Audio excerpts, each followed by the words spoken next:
Hello, everyone. Welcome to Minghui Radio, bringing you podcasts of stories relating to the persecution of Falun Gong in China, insights and experiences gained by practitioners during the course of their cultivation, special items of interest, and music composed and performed by Dafa practitioners.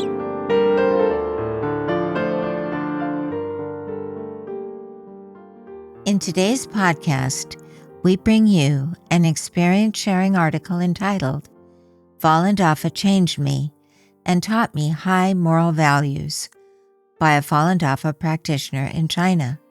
The article was published on the Minghui website on May 8, 2023.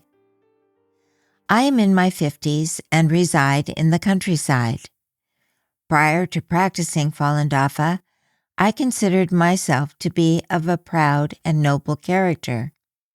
I always fought with others and tried to gain the upper hand.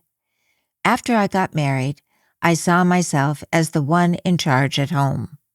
I couldn't stand my husband for being honest, cowardly, and incompetent. He didn't know how to care for me and always fought with me. When my in-laws realized that I didn't treat their son respectfully, they were critical of me. Therefore, our family conflicts never ceased. After I began to cultivate in Dafa, I learned to be considerate of others when I faced conflicts and to be tolerant. I have gone through tremendous changes mentally and physically. Part 1. Group Fight Averted. My son came home from school one afternoon, and a few of his classmates came with him. I asked him, "What's the matter?" He didn't say anything. The next morning, as soon as I went into the room, I saw that his arm was swollen. Only then did I find out that on his way home, my son and his classmate rode their bicycles while holding each other's hands. Suddenly, another student swung a thick stick to hit my son's classmate, who pulled away his hand. The stick hit my son's arm instead. The classmates who came home with him yesterday wanted to help and take revenge. It was painful for me to see my son's expression of agony. However, I remembered that Master said, in teaching at the conference in Canada, quote, "Practitioners must think about others," unquote. So I said to my son, "I understand you feel hurt and feel upset. Please, quickly recite, Falun Dafa is good, truthfulness, compassion, forbearance is good. I'll recite it with you. Then Master Li, Dafa's founder, will help you. Your bone will be fine. If you are not sure, how about if I take you for an X-ray?" My son agreed to that suggestion. On the way, I said to my son, "Don't get your classmate to help you fight back. In a group fight, the situation can easily get out of control. What if someone else gets injured accidentally? This also involves having other people commit a crime. Isn't all that we suffer just some pain? We can endure it. How about you forgive the boy who hit you? You never know. You may become good friends later on." He agreed. At that time, I thought, if their teachers knew about this, they would be punished. Nowadays, it's quite a burden for parents to support their children, and it is better not to give them more headaches. After he got an X-ray at the hospital, it showed that he was fine. He also fully recovered after a short rest. A potential risk of having a group fight was dissolved. Part 2. Meeting my son's girlfriend. Before my son graduated from the university, he brought a classmate home, introducing her as his girlfriend. He said to me, "Mother, I've listened to your advice and didn't have a girlfriend for many years. I'm almost the last one in my class to have a girlfriend." I asked my son about his girlfriend's family situation, and realized that she was nice and pure. After dinner, the girl came to my room to chat with me. I said to her, "You are dating my son. I want to treat you like my family. Upon watching you, you are a reasonable girl. I'd like to share my thoughts with you. As a young girl, you should respect yourself. Not until the day you get married should you have a relationship with my son as a married couple would." I told my son the same thing. Since you came to my home, I feel I should be responsible to you. I cultivate in Falun Dafa, and I know that a being has rules to follow, as opposed to going with the flow.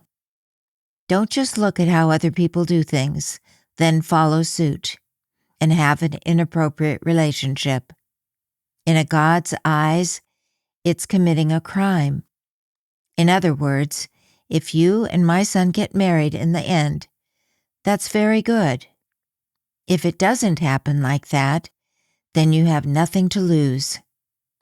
This young girl nodded her head and said, "Auntie, yes, I understand."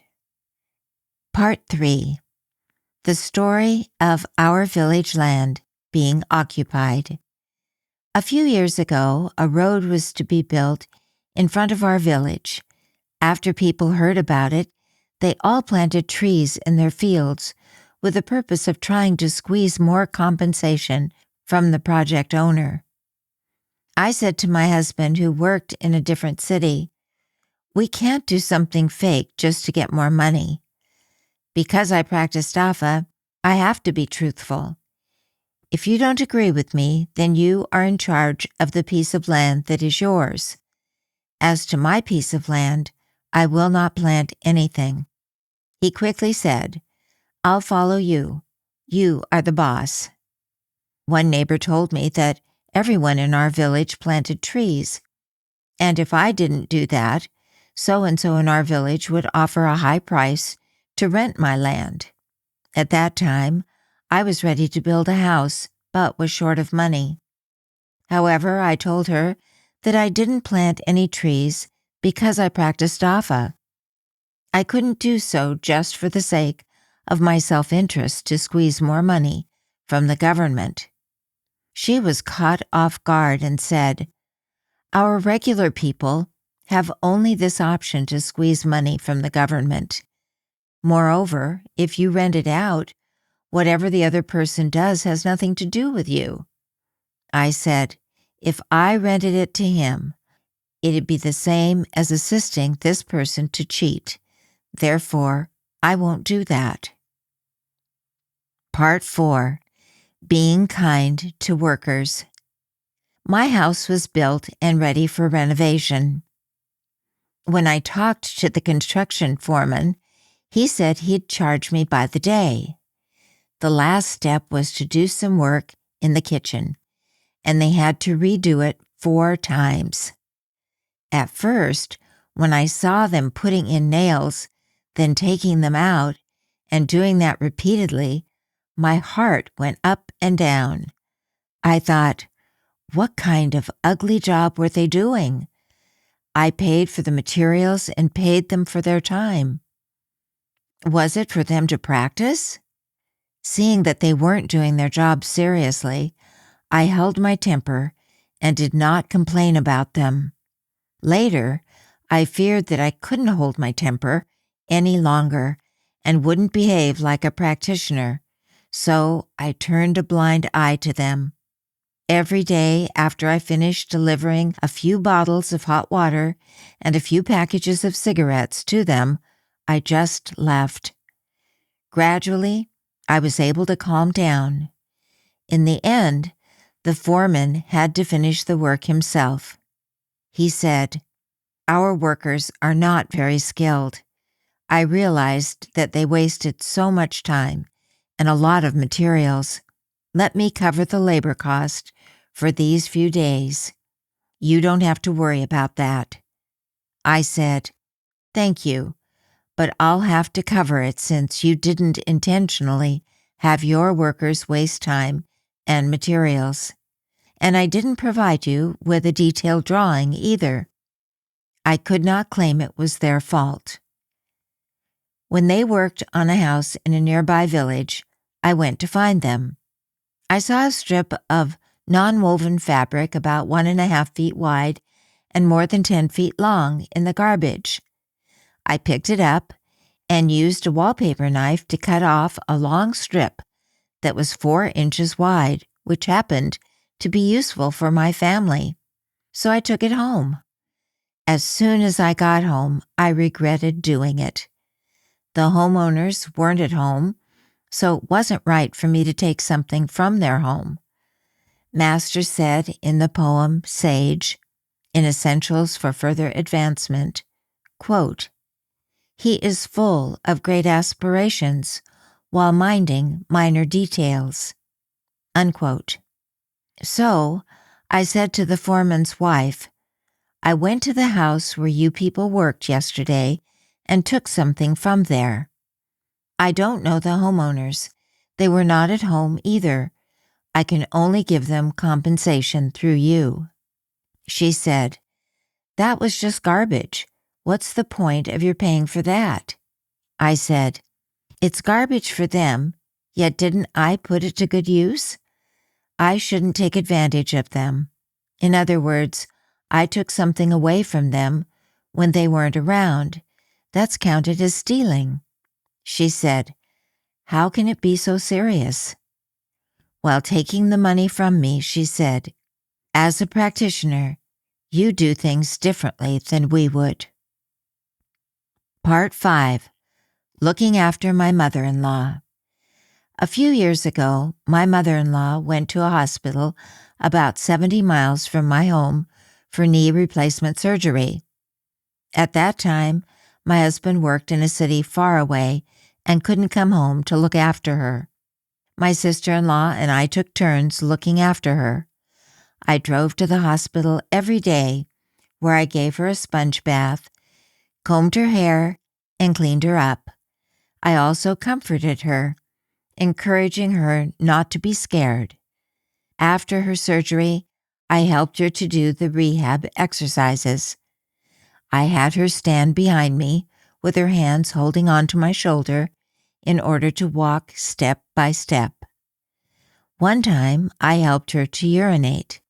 I didn't expect her to have a bowel movement right after that, and the pee splashed onto my wrist. After I cleaned it off, she said to me, feeling embarrassed, "I don't want to bother you this much. When your child was little, you had to go to work, and I asked you to give me all your pay, but it wasn't because I lived a poor life back then." I was caught off guard by what she said. Only after she mentioned it did I remember what she was referring to. When my child was a bit over 1 year old, in order to improve the financial situation in my family, I went to a school 2 miles away to be a substitute teacher. I worked during the day and babysat at night. My salary was only $150 and I had to give all of my pay to my mother-in-law. My husband worked out of town and had to give her all his pay as well. As a result, we were left with no money.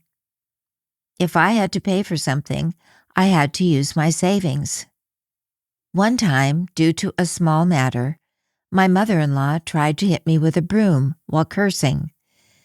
When other people came, she complained to them, saying that I hit her and almost choked her to death. At that time, when I went back to the room, I felt so distressed that my hands clasped and I couldn't open them. I felt so oppressed that I couldn't breathe. After that, when I got upset, I felt panicky and paced back and forth, and there was a gap between my mother-in-law and me. After I got married, because my husband and I had very different personalities, as soon as he came home, we began to fight. My in-laws also made me upset. I felt hopeless. At that time, in order to try to live a better life, I did about a dozen different jobs. In the end, I ran a barbecue business. It was extremely busy, and I had to deal with all kinds of customers. Moreover, my in-laws never gave me a hand. When my husband came home, he not only didn't help me, but even fought with me. At that time, I felt exhausted. Sometimes I picked on the difficult customers to fight with them. As a weak woman, in order to survive at the very bottom of society, I lived a very hard life. After I began to practice in Dafa, my viewpoint changed. If my mother-in-law had not mentioned that past situation, I'd have forgotten about those things. When she mentioned it, I knew our gap had disappeared. Part 6. Looking after my elderly father. 6 years ago, my father began to have difficulty walking. He often lay in bed. After a while, his appetite diminished. Gradually, he became close to bedridden and lost the ability to take care of himself. After I went to visit my parents and learned about his situation, I had him move in with me. I had my son give him a bath and change his clothes. Then I had him stay in my bedroom. I prepared liquid foods like soup and porridge every day. I also asked him to recite, "Falun Dafa is good. Truthfulness, compassion, forbearance is good." I showed him how to do the exercises and had him read Dafa books. About a week later, his condition was almost back to normal. He could go to the washroom by himself, and he ate the same meals we ate. His health improved, and he could walk on his own without using a cane. A few months later, he went back to celebrate the Chinese New Year. One day in late fall of 2020, my father wanted to take a shower. After I helped him set the temperature and had him sit in the shower, I took my grandchild out. 2 hours later, I came home. As soon as I went into the washroom, I saw him sitting there, and there was poop on the floor, wall, and toilet. It turned out that he hit the temperature control knob and accidentally turned the water temperature up to high. Hot water kept pouring over him for a while. As a result, half of his body, all the way from his shoulder to his thigh, including his arm, was burned and dark purple. I thought, what should I do? I asked my father, "If you want to go to the hospital, I'll drive you there immediately before informing your son." He said, "No, I don't need to go to the hospital. I am fine. This time, I really need to learn Dafa seriously." Right then, my younger sister came. Seeing that, she quickly went home to get some burn medication. After she brought it, my father refused to use it, saying he would be fine. At night, he was in so much pain that he kept walking. Both my son and I took turns watching him that night. In the morning, he had developed big blisters all over his body. Thus, he couldn't put on any clothes. I used my old winter coat to make a skirt and then wrapped it around him. I also sent my little grandchild to stay with his other grandmother so I could take care of my father day and night. I gave my father a bath and cleaned his burns every other hour. Otherwise, the whole room would be full of a rotten flesh smell. I had to make his 3 meals. I also washed his clothes and the cloth used for his diaper. I was so busy that I slept only a couple of hours each day. 4 days later, my father's blisters began to develop scabs. But if I were to cover him with a duvet at night, the scabs would fester and pus floated out. I didn't know what to do. If I didn't cover him, I'd be afraid that he'd feel cold, but if I were to cover him, I'd be afraid that the scabs would fester. In the end, I decided to strip him. I turned on the heater, cut the legs off a pair of thick underwear pants, and put it on top of his legs. Then I cut 2 sleeves off a top and put them around his arms, and tried to leave the area where he was burned exposed. When he was very tired from lying down, I helped him sit up. Every time I tried to move him a little bit, a layer of skin on his bum came off and stuck to the pad. One can imagine how much pain he was in at that time. During the daytime, I left the area where he was burned open. I had him listen to Master's audio recordings. One night, my father appeared to be at the brink of death.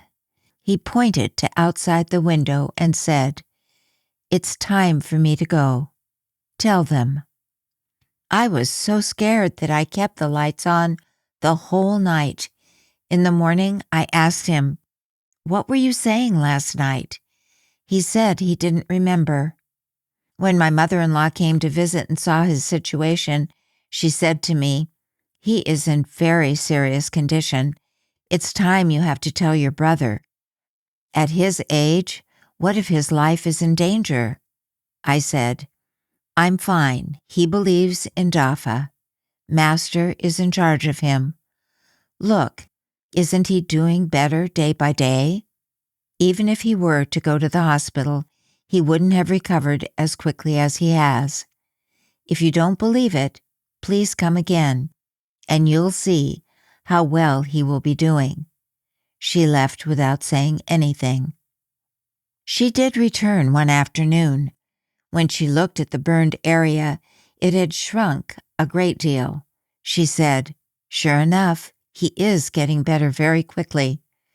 My younger sister and I had looked after him. 10 days later, my other sister came. When she saw how exhausted I was, she decided to stay to also give me a hand. 12 days later, my brother came. After he saw the situation, he asked me, "Why didn't you tell me earlier?" I said, "Father didn't want me to tell you. If we were to tell you, you'd have taken him to the hospital. He didn't want you to pay for his medical expenses. And such a large wound wouldn't heal that quickly. Father said he would leave it up to Master. Take it easy. He has gotten a lot better. If you have time, feel free to come and look after him. Otherwise, don't worry about it." A dozen days later, my father had to constantly urinate. He urinated from every 10 minutes to every 30 minutes. Gradually, the color of his pee became transparent. He also lost a lot of weight. His chest skin became as tight and bright as that of a young person. The swelling in his hand went down, and his skin color became normal. He could open his fingers and then make a fist.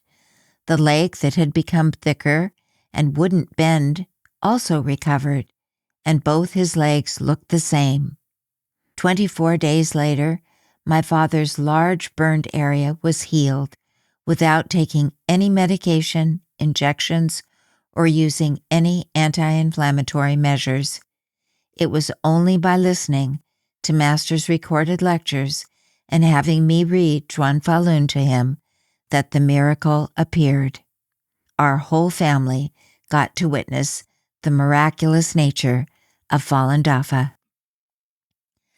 I truly hope the world's people can all come to understand Falun Dafa and realize its purity and the beauty brought about by truthfulness, compassion, forbearance, as well as the happiness and joyfulness one feels deep within as one elevates.